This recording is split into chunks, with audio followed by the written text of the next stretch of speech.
بسم اللہ الرحمن الرحیم۔ سوال: نبی صلی اللہ علیہ وسلم عرفات کے میدان میں کس تاریخ کو تشریف لے گئے؟ جواب: 9 ذی الحجہ کو۔ سوال: مسجد نبوی کتنے عرصے میں تیار ہوئی؟ جواب: 7 ماہ میں۔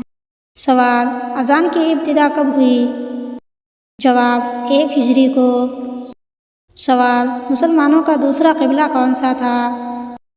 جواب: خانہ کعبہ۔ سوال: خانہ کعبہ کی طرف رخ کر کے نماز پڑھنے کا حکم کب ہوا؟ جواب: 2 ہجری میں۔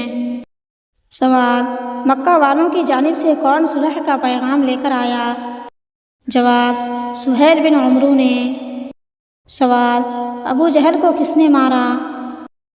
جواب: معاذ رضی اللہ عنہ اور معوذ رضی اللہ عنہ نے۔ سوال: نبی کریم صلی اللہ علیہ وسلم نے طائف میں کتنے دن قیام کیا؟ جواب: 10 دن۔ سوال: واقعہ معراج کے وقت آپ صلی اللہ علیہ وسلم کی عمر مبارک کتنی تھی؟ جواب: 51 سال 6 ماہ۔ سوال: غزوہ خیبر میں مجاہدین کی تعداد کتنی تھی؟ جواب: 1400۔ سوال: طائف کہاں واقع ہے؟ جواب: مکہ سے 40-45 میل دور۔ سوال: حضور صلی اللہ علیہ وسلم نے 6 سال کی عمر میں کہاں کا سفر کیا؟ جواب: مدینہ کا۔ سوال: کس عمل کا ثواب اللہ تعالیٰ خود دیں گے؟ جواب: روزہ۔